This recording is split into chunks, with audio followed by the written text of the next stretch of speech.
Nah, jadi kalau kita bicara soal manajemen project ya, itu kita bicara soal ketiga hal ini sebenarnya. Bicara soal manajemen risiko, bicara soal managing people, dan bicara soal teamwork.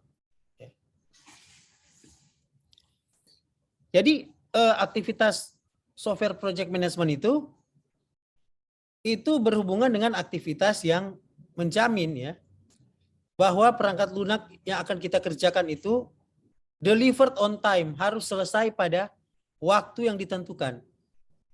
Ya. Sesuai jadwalnya. Ya. Kemudian yang paling penting itu harus sesuai dengan requirement yang diminta oleh orang yang meng-hire kita.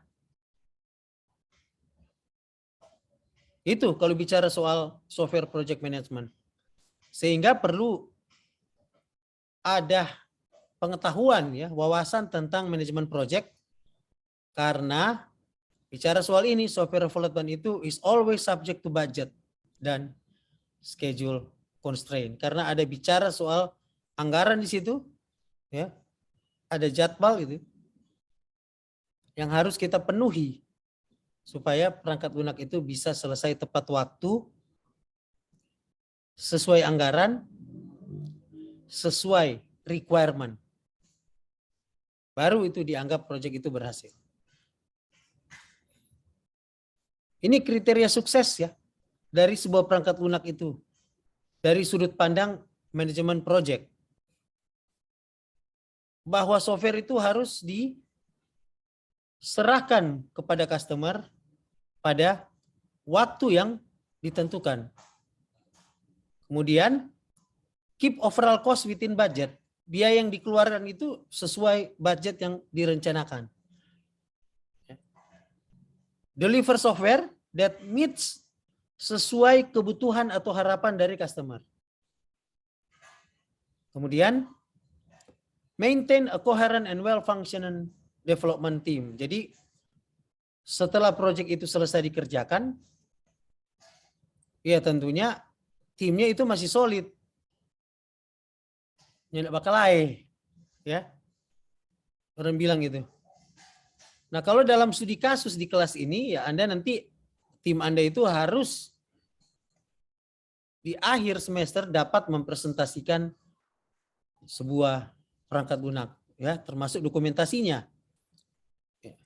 Sehingga bisa mendapat target lulus. Ya, karena kalau tidak selesai ya berarti tidak lulus. Atau nilainya tidak sesuai dengan harapan Anda. Nah, sehingga itu ada beberapa alat biasanya yang kita gunakan dalam kita manajemen project itu ya.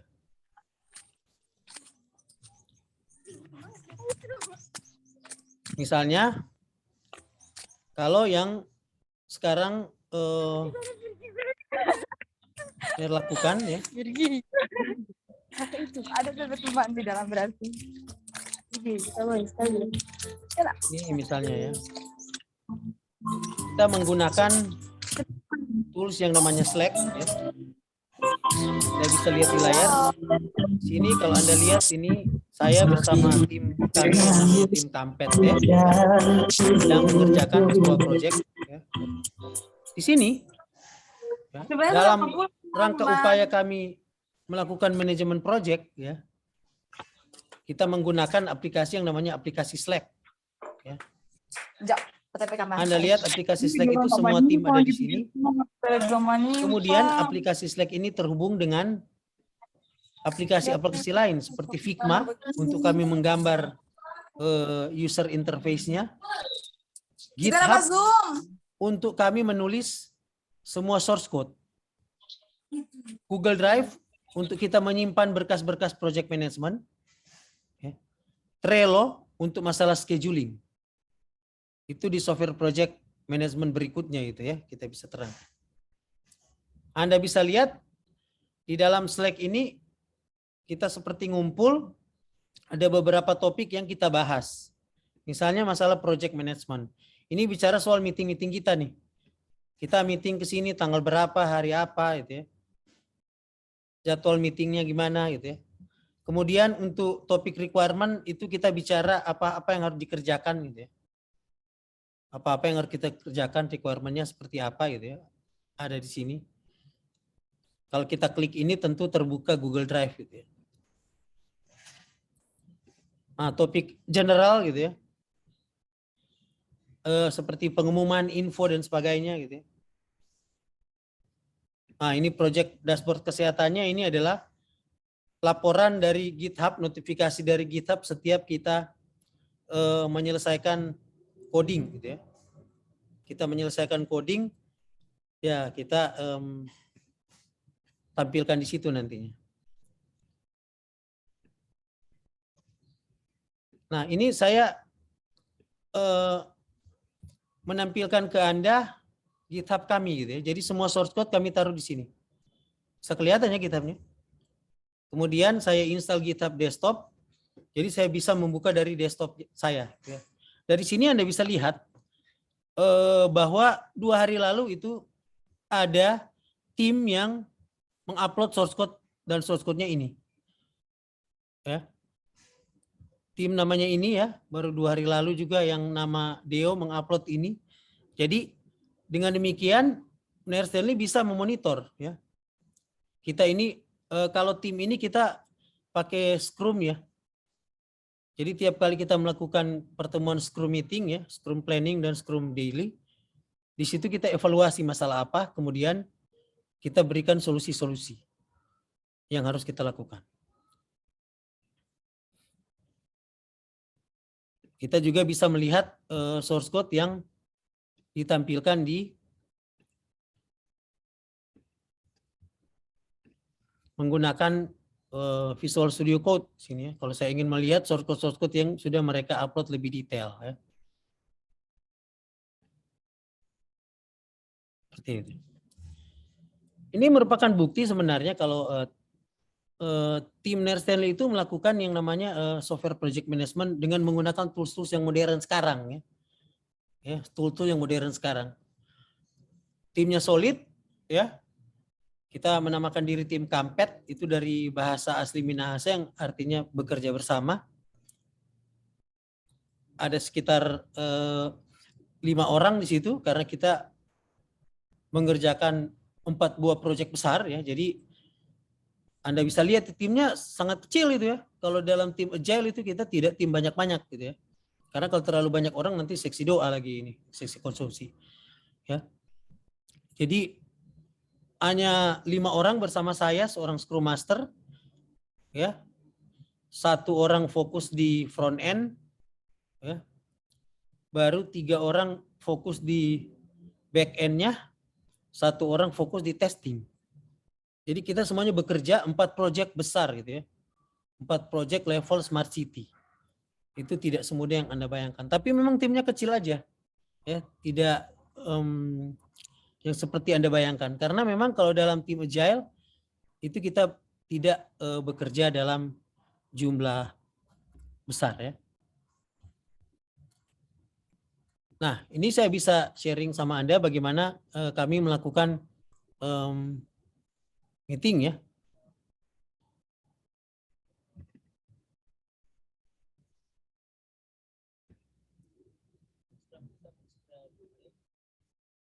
Jadi silakan presentasikan yang mohon maaf kalau suaranya agak kecil ya. Contoh solusinya seperti apa? Nah, ini contoh bagaimana Nair Stanley itu dengan di sini metodologi Scrum. Kita mau jadi kita kumpul dulu timnya. Kerjakan.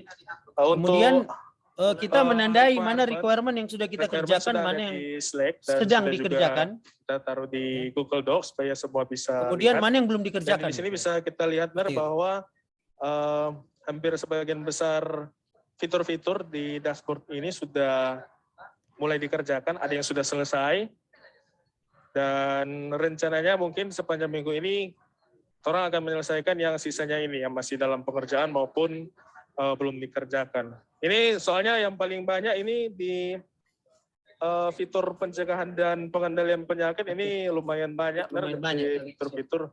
Iya, paling banyak benar di antara semuanya, dan yang paling sedikit di yang lainnya. Lainnya ini cuma sekitaran sekian. Jadi torang fokus mengerjakan yang di ini pencegahan dan pengendalian penyakit. Begitu benar. Jadi kita biasanya kalau scrum meeting Oh iya kita benar, modelnya torang seperti juga itu ya. ada Trello. Mungkin kita invite Pak Mner. Nah, ini informasi yang sangat baik gitu ya. Nanti Kita menggunakan Trello Mner mau terima untuk DP mengatur scheduling gitu ya. invitation. Ini aplikasi yang sangat besar, ini ada 4, kita baru kerjakan Sekarang yang 1 ada ya. masalah sekarang di mana kira-kira? Nah, Anda lihat di sini biasanya dalam manajemen project itu, ini pertemuannya kita lakukan online karena kita tidak bisa bertemu on-site ya. Jadi kita lakukan online. Trello itu aplikasi untuk scheduling, tracking. Ini kita target kita, aplikasi yang besar ini, dashboard kesehatan seluruh Kota Bitung itu kita selesaikan dalam 1 bulan ya. Sprint, namanya sprint. Aktivitas sprint dalam sebulan. Itu kalau kita pakai model pengembangan perangkat lunak secara Scrum. Ini proyek beneran ini. Ya, proyek beneran. Kita punya due date dengan Pemkot Bitung itu setahun ya, dari start dari bulan Desember. Anda bisa lihat itu bulan April kita baru mengerjakan codingnya. Kenapa? Bulan-bulan sebelumnya itu kita fokus di requirement ya. Mendefinisikan requirement. Jadi ini bisa terkumpul itu lama, dan pengalaman Mer Stanley itu di dalam software project management yang sulit justru mendefinisikan requirement.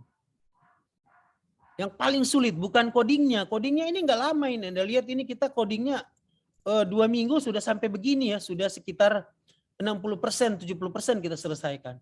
Tapi waktu kita mendefinisikan requirement ini dari Desember gitu ya. Januari, Februari, Maret gitu ya. April, itu bisa 4 bulanan. Kenapa? Karena pendefinisian requirement itu adalah tugas yang paling sulit dari seorang pengembang perangkat lunak. Ya. Itulah sebabnya hadir profesi sistem analis yang diharapkan adalah lulusan dari prodi sistem informasi. Kerjaannya hanya membuat sampai requirement-nya terdefinisi seperti ini. Ini sudah terdefinisi, padahal ini dikumpulkan dari puluhan petugas puskesmas, kepala dinasnya, kabitnya, gitu. Kita wawancarai, kita sebarkan kuesioner, ya. Ya Anda lihat ini sudah jadi gitu ya. Enak lihatnya udah dalam bentuk tabel. Jadi sudah kayak ini harus dikerjakan gitu seperti itu. Seperti Kalau itu. dari bagiannya kita Mner sejauh ini tidak ada masalah, cuma agak ditambah saja kita tugas, kita tambah sendiri supaya lebih banyak emisi. Kalau data memenuhi dan ada. Ini Nah, yang kalau menurut kita taruh juga ada satu masalah gitu ya. memenuhi dibagi tidak memenuhi kali 100%. Jadi orang mau bikin DP, kita mau bikin DP persen.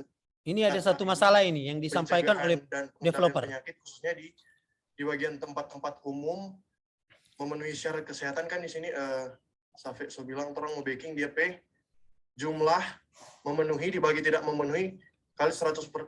Jadi orang mau baking DP, kita mau baking DP persentase teman. Nah, kalau mau baking DP persentase otomatis orang mesti tahu data yang tidak memenuhi. Sedangkan kalau yang di sini itu cuma mau dimasukkan data yang memenuhi. Ya, jadi ada masalah disampaikan oleh developer, dia ingin membuat sebuah fitur, ya, ingin menampilkan data dari yang mana sarana kesehatan yang memenuhi standar kesehatan dan mana yang tidak memenuhi standar kesehatan. Nah, meeting ini kan dipimpin oleh Scrum Master. Dalam ini Mer Stanley yang Scrum Master di sini, gitu ya. Itu harus bersertifikasi ya. Jadi enggak asal-asal menyebut diri Scrum Master gitu. Itu harus bersertifikasi gitu ya. Bukan enggak gitu ya. Seperti itu. Harus lulus tesnya dulu gitu kan, baru Anda bisa itu. Ada sertifikasinya tersendiri gitu ya. Nah, saya bilang, "Oh, Anda lihat ada masalah disampaikan itu harus diselesaikan saat itu juga kalau Scrum modelnya seperti itu." Bahwa kita tidak perlu, solusi saya adalah kita tidak perlu membandingkan. Karena yang dimintakan oleh user hanyalah menampilkan data mentah gitu ya. Hanya menampilkan data mentah, bukan data hasil perhitungan gitu ya. Nanti kalau data hasil perhitungan itu ada aplikasinya tersendiri yang akan kita kerjakan berikut. Untuk aplikasi dashboard ini hanya menampilkan data-data mentahnya aja. Kalau data memenuhi dan ada. Itu Nah, kalau menurut kita taruh Jo, nggak usah kali persentase DP jumlah aja. Yang memenuhi berapa dan yang tidak memenuhi berapa. Sesuai dengan iya. Soalnya ini juga DP requirement ini baru dari Pak Kadis toh. Orang nanti akan baku dapat yang DP kabit-kabit, yang DP operator. Nah, orang yang lebih tahu apakah mau kali persentase atau belum. Nah, itu Anda lihat kan. Jadi saya bilang untuk version 1 dari aplikasi ini, ya, kita berikan dulu itu. Kemudian kalau Scrum seperti itu, nanti bulan depan atau minggu depan, biasanya bulan depan versi 2 ini kita launching, bulan depan itu kita bertemu lagi dengan mereka gitu ya. Kemudian kita meminta umpan balik gitu kan. Karena kalau Scrum itu ada iteratif ya. Ada incremental ya. Jadi versi satunya gini, kita minta umpan balik pada pemilik projectnya, project ownernya. Nah, gimana kalau mereka akan memberi usulan? Ya tentu kita rubah lagi version softwarenya. Ya. Jadi sekarang itu pengembangan perangkat lunak Taruh modern jumlah, itu Jo. kita menggunakan pendekatan pembuatan Taruh perangkat jumlah lunak aja. secara modern gitu ya. Oke. Ya. Seperti Ada itu. lagi kira-kira? Jadi biasanya meeting ini rutin kita lakukan ya. Biasanya Mungkin dari Farel dan Scrum meeting itu kita lakukan daily Scrum. Itu biasanya kami tim itu hanya via kalau- itu aja grup WhatsApp karena itu masalah daily-nya gitu ya. Kemudian untuk retrospektif meeting Scrum-nya itu kita biasa lakukan per minggu. Sedangkan untuk coding meetingnya gitu ya, itu biasanya kita lakukan 3-4 hari sekali seperti itu. Jadi di sini kita bisa mendeteksi semua masalah-masalah apa. Ya ini saya berikan cuplikan, Anda lihat. Nah ini contoh yang kita gunakan GitHub. Semua pertemuan kami ini direkam karena apa? Ini mau dipertanggungjawabkan kepada yang membayar kami gitu ya. Seperti itu. Pada yang membayar kami. Jadi seperti itu. Ya, contoh manajemen project perangkat lunak yang mengerjakan project beneran. Ya. Seperti itu.